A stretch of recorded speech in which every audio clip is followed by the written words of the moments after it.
লক্ষ্য করার বিষয় হলো আল্লাহ রাব্বুল আলামিন অন্য আয়াতে ঘোষণা করেছেন তাআওয়ানু আলাল বিররি ওয়াত তাকওয়া ওয়া লা তাআওয়ানু আলাল ইসমি ওয়াল উদওয়ান। একে অপরকে তোমরা নেক কাজে সাহায্য করো, গুনাহের কাজে সাহায্য করিও না।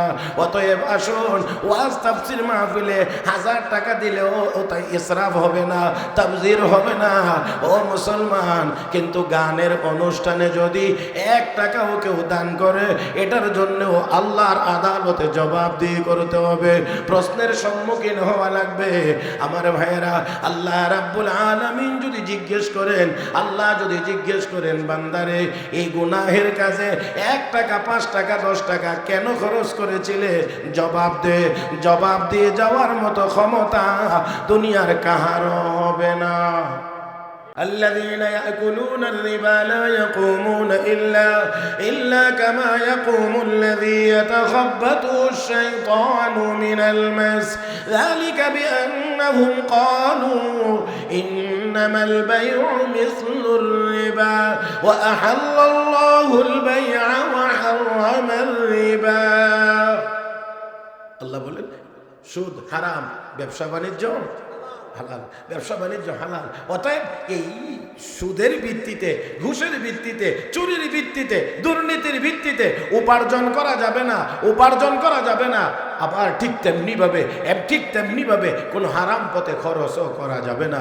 রব্বে করিম আমার তিলাওয়াতকৃত যে আয়াত, এই আয়াতে কারিমার ভিতরে আল্লাহ রাব্বুল আলামিন ঘোষণা করেছেন ও আতিজাল কুরবা হাক্কা, নিকটতম আত্মীয় স্বজনকে তার হক দিয়ে দাও।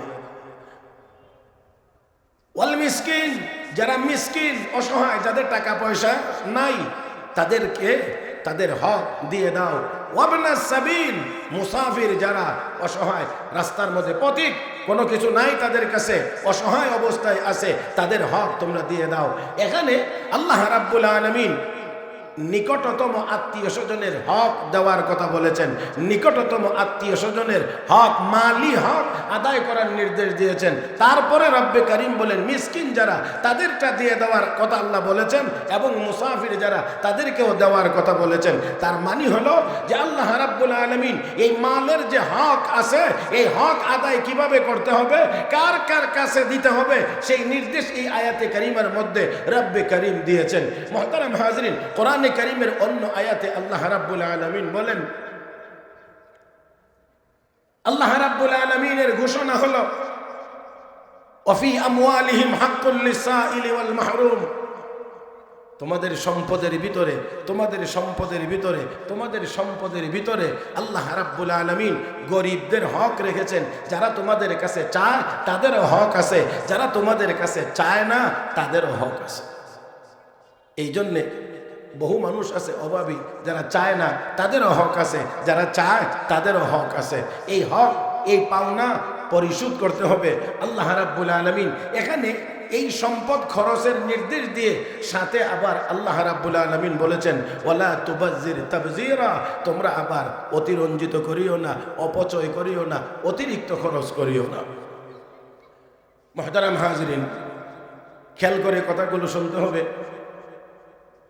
বিষয়ের এই জায়গাটা হলো এই জায়গা, অপচয় রোধে পবিত্র কোরআনের ভূমিকা। লক্ষ্য করে দেখেন আল্লাহ রাব্বুল আলামিন এই অপচয়ের কথাটা 2টা শব্দের মাধ্যমে প্রকাশ করেছেন।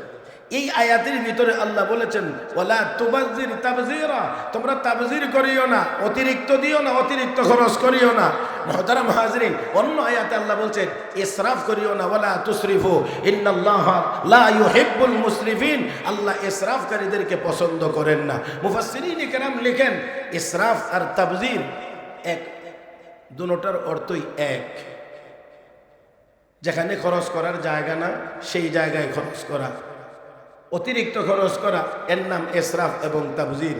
আবার মুফাসসিরিন কিরামের মধ্যে আরেকটি মত হলো ইসরাফ হলো খরচের জায়গাটা হালাল, খরচের জায়গাটা হালাল। যেমন জামা বানানোর দরকার, জামা 2টা 4টা 6টা 8টা হইলে চলে। এখন যদি কেউ 30টা 40টা 50টা 100টা বানায় তাহলে এটা হবে ইসরাফের অন্তর্ভুক্ত। আর তাবযির হলো গুনাহের ক্ষেত্রে টাকা পয়সা খরচ করা। গুনাহের ক্ষেত্রে ইমামুত তাফসীর ইমাম মুজাহিদ রাহমাতুল্লাহি আলাইহি তিনি বলেছেন, গুনাহের কাজে যদি 1 পয়সাও খরচ হয় এটা তাবযিরের অন্তর্ভুক্ত। আর হক কাজে, সওয়াবের কাজে, নেক কাজে যদি 1000 টাকা, লাখ টাকা, কোটি টাকাও যদি কেউ খরচ করে তাহলে এটা কখনোই ইসরাফ বা তাবযিরের অন্তর্ভুক্ত হবে না। কিন্তু গুনাহের কাজে যদি 1 টাকাও খরচ হয় তাহলে সেই 1 টাকাই তাবযিরের অন্তর্ভুক্ত হবে। মুহতারাম হাজরিন, একটু ভালো করে খেয়াল করতে হবে, গুনাহের কাজে সামান্য পরিমাণও খরচ করা যাবে। আল্লাহ রাব্বুল আলামিন বলেন ওয়ালা তুবাযজির তাবযীরা, তার মানে হলো গুনাহের কাজে কখনোই তোমরা কোনো টাকা পয়সা খরচ করবে না।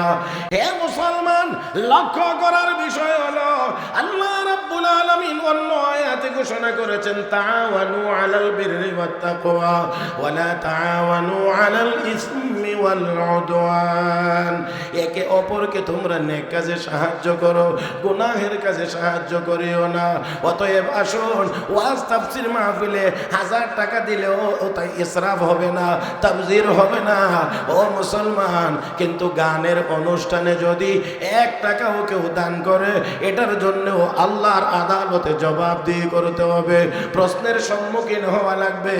আমার ভাইয়েরা, আল্লাহ রাব্বুল আলামিন যদি জিজ্ঞেস করেন, আল্লাহ যদি জিজ্ঞেস করেন বান্দারে এই গুনাহের কাজে 1 টাকা 5 টাকা 10 টাকা কেন খরচ করেছিলে, জবাব দে।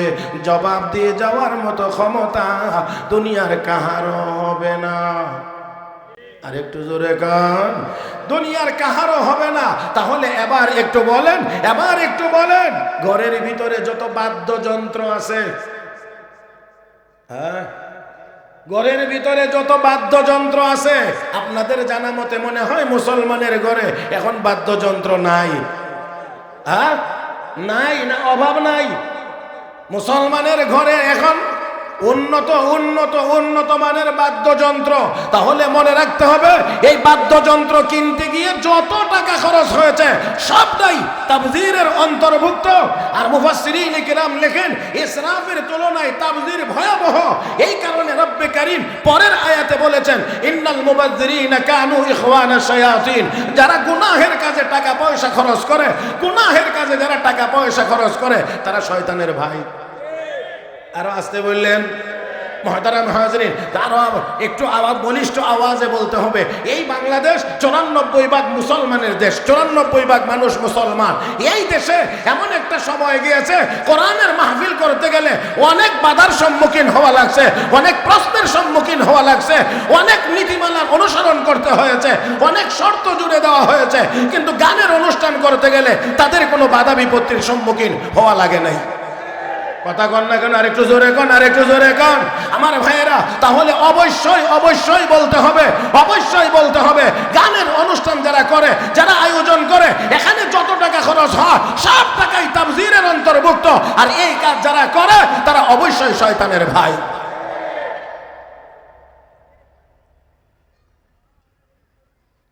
জানি না আপনারা আমার কথা বুঝছেন কিন্তু, হ্যাঁ, কিন্তু তারপরেও দেখবেন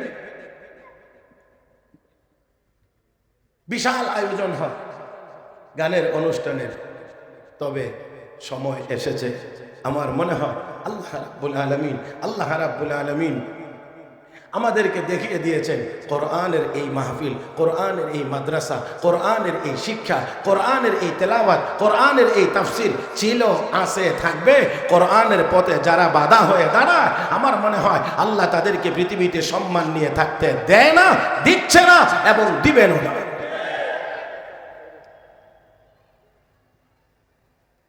তাই আসুন, জি জি, সম্পদ কার দেওয়া? কথা বল না, কার? যে সম্পদ আছে এগুলো কি আসলে আমার না আল্লাহ?